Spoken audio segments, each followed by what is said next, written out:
everyone, I'm Rochakta Savera Mathur, Director of the UNESCO Bioethics Unit. For today's episode of On Moral Grounds, I'll be interviewing Dr. Madhuvanti, a specialist of obstetrics and gynecology, to see how she practices ethically. Without further ado, let's start. Thank you so much for joining us today, ma'am. Let's start. Ma'am, how would you define bioethics as it applies to obstetrics and gynecology? I think bioethics is an extremely integral part of obstetrics gynecology, much more than other fields, because we literally deal with birth and death, and we deal with women's bodies, and so all the ethical issues of autonomy comes into a vital. It's very vital for us in our decision-making process. Ma'am, what are some of the key ethical dilemmas you encounter in practice?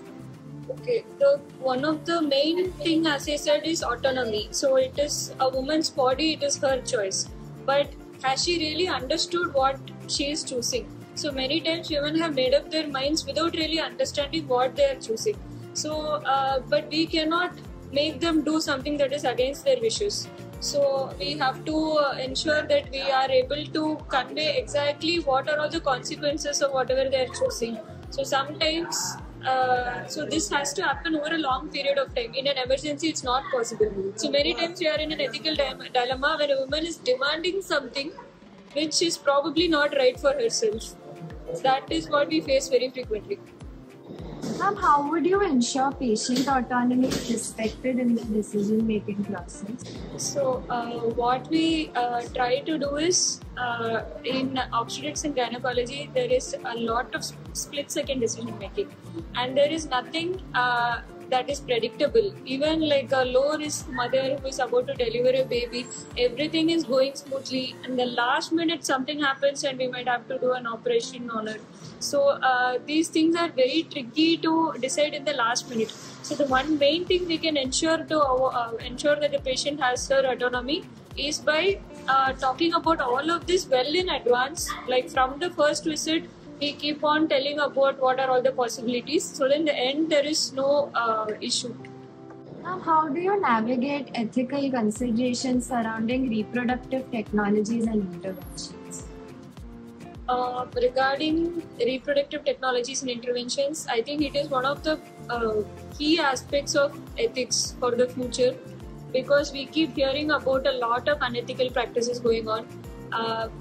Lot of reproductive science happens behind closed doors, and the patients see only the end product, and they are not really aware of what is going on behind the closed doors. So we try to be as transparent as possible. And I think the recent government regulations in the ART Act it's a big step towards good ethical practices, because it has banned a lot of unethical stuff, and people in reproductive sciences have been made extremely accountable to whatever they're doing. Ma'am, what ethical challenges arise in counseling patients about reproductive options? By reproductive options, actually, what do you mean? So as in, like we mentioned, there's a lot of new technologies that have come out for reproduction. Okay. Like there's ART, there's IVF, there is IUI. So okay. Are there any challenges in counseling such patients who... Yeah, so ethical issues always arise when there is lack of awareness. So people have been always unethically abusing people, and they never realized that such an abuse was happening because they were simply unaware. So the main challenge is the awareness. So whenever patients come to us for fertility options, so it is our duty to explain all the options available and what will be best suited for them, and to ensure that they have understood what they are choosing. So we cannot offer some fancy new reproductive technology just because we can. We have to actually analyze whether the patient needs it. So by going in a very stepwise structured approach and following a systematic approach, I think we can avoid these ethical dilemmas. Ma'am, related, can you share an example of a challenging ethical decision you faced in your practice regarding anything, and how you approached that? Okay, so as an obstetrician, one ethical dilemma which we always face is in extremely preterm babies. So in India, traditionally the viability age has been taken as 28 weeks. So anything more than 28, everybody, the whole machinery tries its best to save the baby. Similarly, anything less than 22 weeks, we normally term it as an abortion. The main ethical issue arises in this 24-25 weeks when someone delivers. These babies actually have a weak cry, but then they have very poor chance of survival. They have very bad long-term consequences. So even if they manage to survive for the initial few days, the long-term thing is not guaranteed. So it becomes, because a baby is actually in front of you breathing and crying, and you're telling the mother that it's an abortion. So it's a very big ethical dilemma. So we have to, again, as I said, we have to prep the mother before, and it's very hard for patients also to understand. So this is something that has always disturbed me sometimes, but there is nothing we can do. We should do what is best for the mother. Are there any specific cases you have handled? Of course, with all identities and all swapped out that come to mind.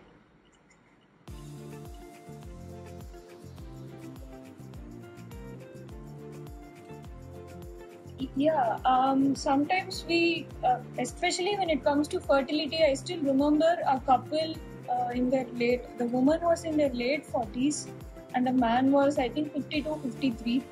This was before the ART Act was in place, which has strict guidelines.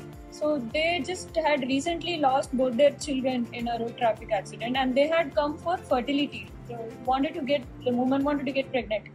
So it is her choice ultimately, but how much should be respected? They are quite old. How will they be able to raise children? First of all, she's perimenopausal. So I think this case, I will never forget that couple. They were very desperate, but it was very difficult to handle. I can understand. And ART and reproductive options aside, is there any case where you had to make a challenging ethical decision that stands out? Not really. Actually, the dictum ultimately in obstetrics is we try to save the mother. If it is it should never be a question between the mother and the child she's carrying. But if at all, God forbid, that question arises, we always choose the mother. So we have to try to not get personally involved and follow that principle. I think then we'll be safe to do what is right for the patient. So ma'am, when you are faced with such a difficult split-second decision to make, what ethical framework or guideline do you rely on when facing such a decision? I always remember what my professor said, primum non nocere, which is first do no harm. So I should not do any harm. So whether I do right or wrong is secondary, but I should not do something that will harm the patient. And secondly, if it is extremely tricky, I always have my seniors whom I can ring up and they would help me out to make these decisions. And I think those are what I go by.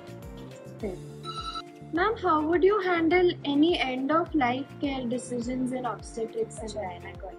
Okay, this is a very good question, but fortunately, we don't have much end-of-life issues. So, one of the reasons I love my branch is patients come to us with good news and we send them back home happy. However, if there is any end-of-life scenario, usually some ovarian cancer, cervical cancer types. So, our best approach would be to involve a team which is equipped, which should include a palliative care specialist, and it should include a psychologist, a family counselor, caregiver help, social worker probably for financials, and so it should be a team effort. It should never be a one-to-one thing, and I think that will ensure the patient is comfortable. Yes, ma'am. Very fair. Ma'am, what ethical considerations would arise in managing cases of fetal anomalies or life-limiting conditions?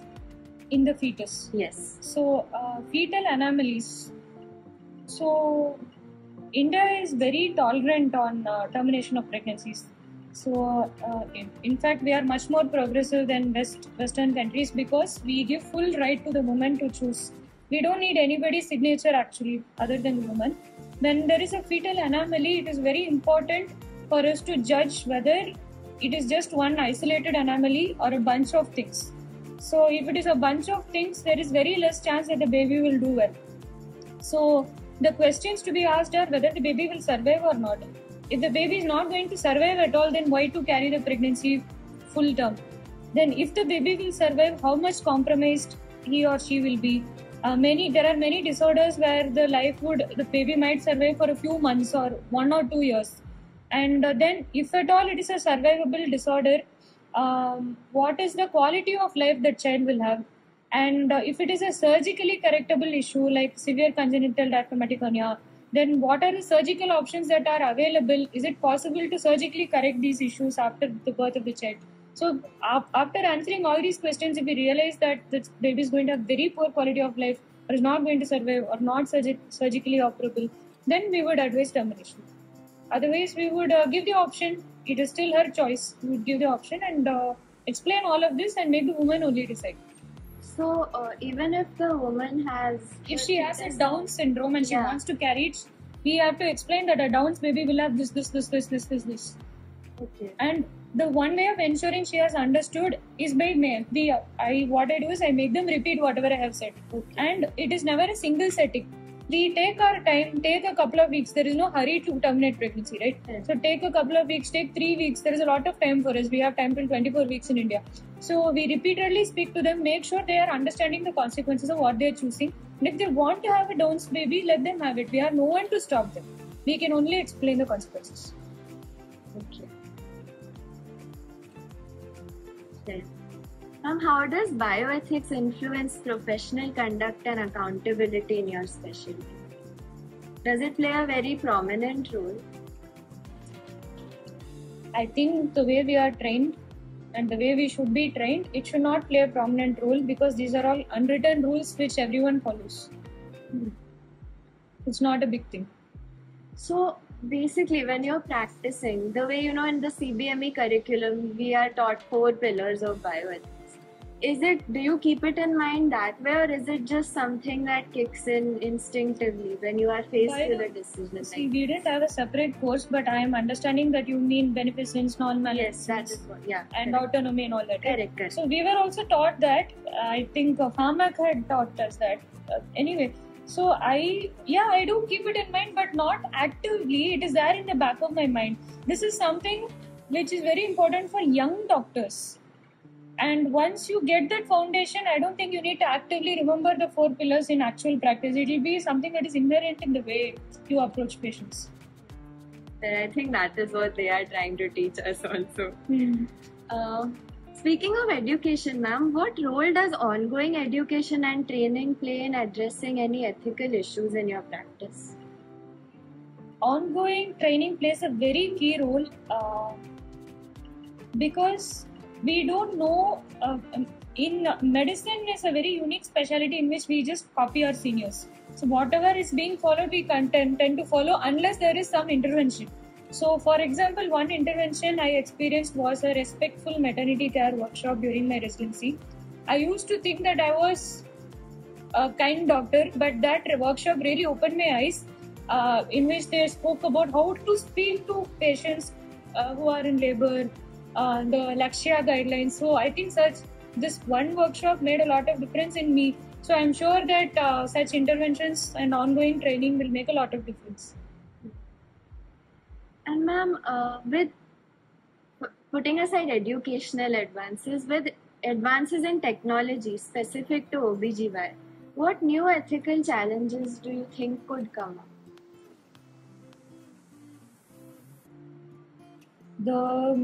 I think this question specifically applies to ART and in particular PGT and PGD,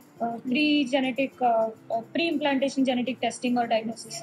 So then a lot of ethics come into play about eugenics and how people can try to manipulate the genes of whatever offspring they may or may not want to have. So I think that should be the focus for the future. And since we're talking about the future, how do you stay informed about evolving ethical standards and guidelines in the field? For example, if I'm correct, there's been a slight change in how active management of 3rd stage of labor is handled. So how is it that all doctors everywhere keep track of such changes? in guidelines. Okay, so new AMPSL, actually that is not new, that itself is quite old, but so how do we stay updated? Is that your question? Yeah, in ethics or in general? Ethics and in general, because ethics also will, as new technology comes out, as new research comes out, Okay, there will be new manners of approaching the same patient. okay. So I think we still follow the same Helsinki principles or whatever guidelines were laid down some 50-60 years back, before which a lot of unethical things are happening. So in terms of basic ethics, we still stick by that. There is no major update as such. In new technology, we actually have to. It's more of a wait and watch thing, because we don't know how this new technology is going to be used or abused. Like surrogacy, for example, it was a great thing when it began, but then people started abusing. Then the laws came, so then everyone now has to follow the law. So if we are little smart, we will not wait for the laws to come. But it's a tricky thing. We stay updated by, there are journals. Journal of Medical Ethics are also there. So journals routinely release papers and we keep track of those papers. That's how we stay updated. Alright. And how do you collaborate with other healthcare professionals to address any ethical concerns?